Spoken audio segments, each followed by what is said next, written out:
ত্রয়োদশ জাতীয় সংসদ নির্বাচনে বিএনপি ও জামায়াতে ইসলামীর প্রাপ্ত ভোটের ব্যবধান এখন ১,৩৬,৪৩,৭৩৫ ভোট।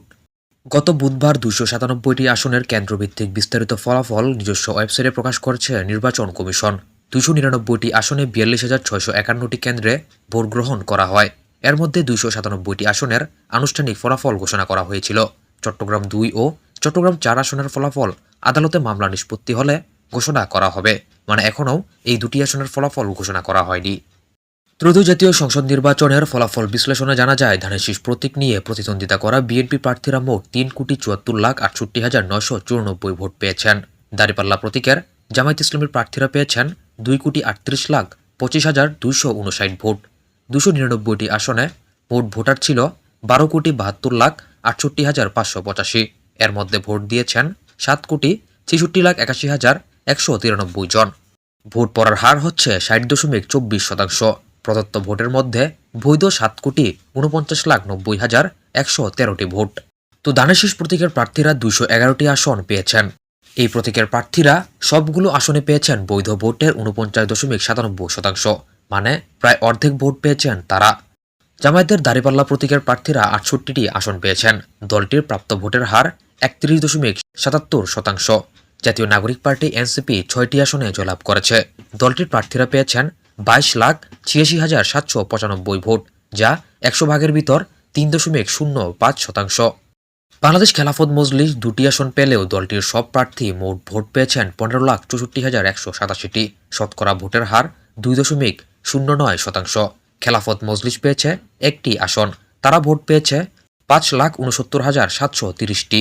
শতকরা হার 0.76%। গণসংহতি আন্দোলন 1টি আসনে জয়লাভ করেছে, তারা মোট ভোট পেয়েছে 1,04,812টি। শতকরা হার 0.14%। গণ অধিকার পরিষদ পেয়েছে 2,43,511 ভোট। 1টি আসনে জয়লাভ করলেও দলটির ভোটের হার 0.32%। ইসলামী আন্দোলন বাংলাদেশ 1টি আসনে জয়লাভ করলেও মোট ভোট পেয়েছে 20,24,140টি। 1টি আসনে জয়লাভ করে বাংলাদেশ জাতীয় পার্টি, তারা মোট ভোট পেয়েছে 1,05,779টি। শতকরা হার 0.14%। নির্বাচনে অংশ নেওয়া 50টি দলের মধ্যে বাকি 41টি দলের কোনোটি 1% ভোট পায়নি এবং পোস্টাল ব্যালটে ভোট দেওয়া হয়েছে অনেক। এখানে কিন্তু 1% হিসেবে বলা যায় যে পোস্টাল ব্যালটে অনেক ভোট পড়লেও শতকরা হিসেবে তা খুবই কম। দেশে ও বিদেশ থেকে 15,20,093 জন পোস্টাল ব্যালটে ভোট দিয়েছেন। এর মধ্যে বাতিল হয়েছে 57,898টি। 10,63,874টি ভোট রিটার্নিং কর্মকর্তার কাছে পৌঁছে। প্রতিটি আসনে পোস্টাল ব্যালটের ভোট গণনার জন্য রিটার্নিং কর্মকর্তার কার্যালয়ে আলাদা একটি ভোট কেন্দ্র রাখা হয়। সংশ্লিষ্ট আসনের অন্য সব কেন্দ্রের ফলের সঙ্গে এই কেন্দ্রের ফল যোগ করে চূড়ান্ত ফল ঘোষণা করা হয়। ফল বিশ্লেষণে দেখা যায়, পোস্টাল ব্যালটের অধিকাংশ কেন্দ্রে বিএনপির চেয়ে এগিয়ে ছিলেন জামায়াত জোটের প্রার্থীরা। 2টি আসনে পোস্টাল ব্যালটের ভোটই জয় পরাজয় নির্ধারিত হয়েছে। ভোটের হারে শীর্ষে চুয়াডাঙ্গা 2 আসন এবং সর্বনিম্ন ঢাকা 12 আসন।